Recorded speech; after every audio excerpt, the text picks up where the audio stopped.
Dear Joe, first off, I want to say I'm a big fan of your channel. I've been watching for years and it's always entertaining and thought-provoking, which is right up my alley. I'm writing to you because I have spent the last 10 years working on a theory, and so far I've had no luck getting it taken seriously by the scientific establishment. As we all know, physics is broken, with relativistic physics and gravity not reconciling with quantum mechanics. My theory, which is based on self-education and internet research, would tie the two together and provide a framework for reality as we know it. You see, gravity is not what we think it is. Gravity is not a force or a bending of space-time. It's the accumulation of ether that was willed into existence by a magic being of light that I have named Nuba Skral-Leb. The ether is made up of tiny 12-dimensional energy vortices shaped in a dodecatetraquadragon folded upon itself 5 times. The vortices unfold and fold a million times a second, producing an energy across 5 dimensions that activates the life force of Nuba Skral-Leb. This is information the public needs to hear, but it's being stymied by a vast conspiracy of scientific elites hell-bent on preventing the world from hearing the truth in my message. I need you to help get the truth out to people, to bring about the disclosure event that would free us from bondage and make the world...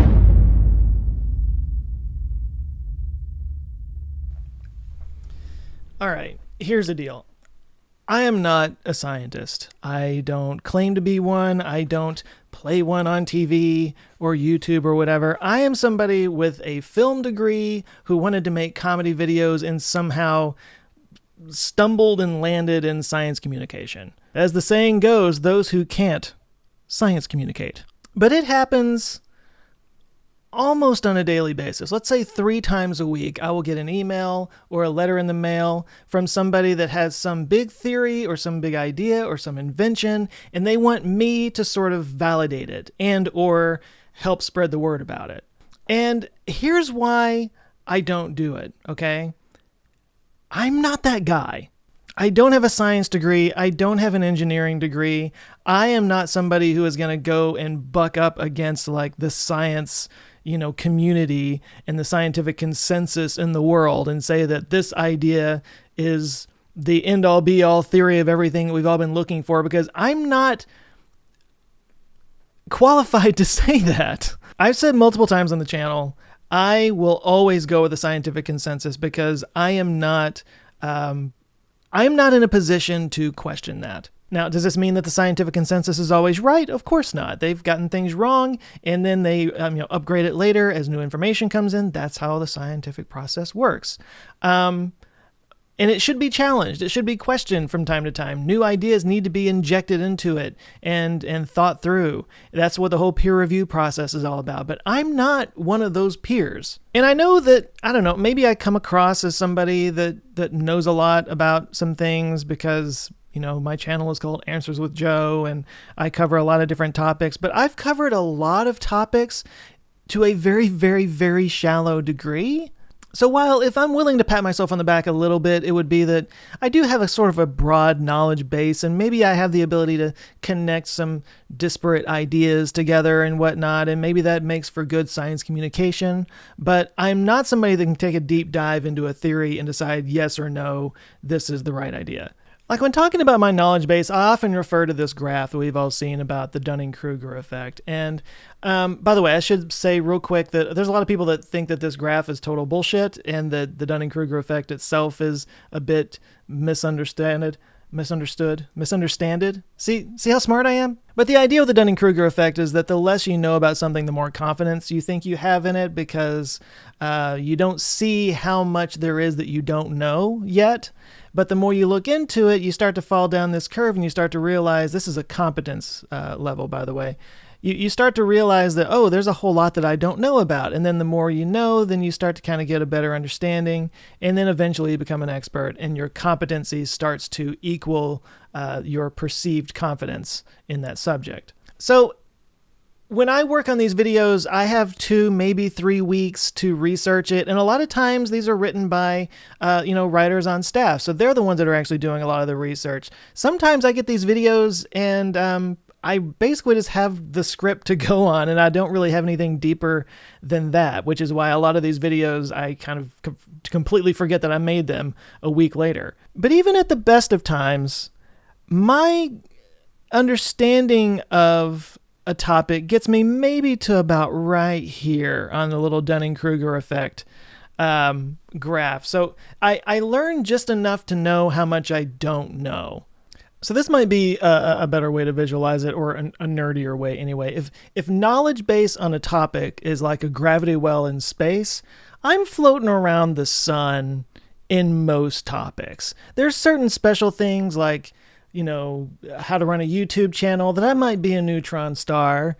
But just because I've been doing it for so long, you're going to pick up on enough things. There's nothing that I am smart enough in to say that I'm a black hole. And come to think of it, black holes are supposed to be infinitely dense. So maybe this is not the best comparison here, because I doubt anybody's really infinitely smart in any subject.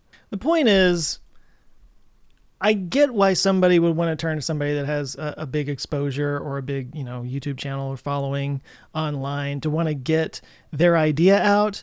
And I commend the hustle. I support the effort to get this idea out there. I definitely know what that feels like. I'm just not the guy to do it. And in a way, I really identify, honestly, with the people who are reaching out to me to try to get, these things out there. Because, look, I haven't put together any scientific theories or anything like that, but I've definitely got a lot of intellectual property in terms of screenplays and projects like that. And I know how hard it is to get the attention of the right people to get some momentum going on an idea. And I know how desperate that can make you to try to get people to listen to you when nobody's listening to you. So I get that. And I totally feel where these people are coming from. And there's a part of me that it does kind of break my heart, because it's like, I kind of want to help. I just know I'm not the guy to do that. Like, if you come to me with questions about how to run a YouTube channel or theories around what's successful on YouTube, I can talk about that all day with some kind of an authority, because, again, this is something I've been doing for 6 years now. But just because I've done some videos on quantum theory or quantum gravity, and I've touched on it and just kind of put it out as something that's, worth, discussing, doesn't mean that I'm somebody that can look at a theory that you might have and say yes or no on whether or not it's accurate. I'm basically just a guy who pulled some things from some articles and made a video about it. This actually kind of makes me think of a documentary. It's actually one of my favorite documentaries. It's called Resurrect Dead, The Mystery of the Toynbee Tiles. And it's basically about this guy who has this, or he kind of became obsessed with this idea that, and I know this sounds nuts, but that you could resurrect dead people on the planet Jupiter. And so, let me pull it up. This is from the trailer of the documentary, but basically what this guy started doing was he just started laying down these tiles. I think it started in Philadelphia and it spread out to New York and Washington, D.C. And I think some were even found in like South America. Like it was just this mystery that nobody could figure out. But he was laying down these tiles everywhere that says Toynbee idea in Kubrick's 2001 Resurrect Dead on Planet Jupiter. And the entire movie is available on YouTube. I don't know if it's a legal thing or not, but I'm just saying it's there to watch it. This is from the trailer right here. But it's one of my favorite documentaries because it really, it's just this fascinating portrait of this person who is obsessed with this idea. And then the person who's trying to figure out who this person is obsessed, as it says right there on the screen.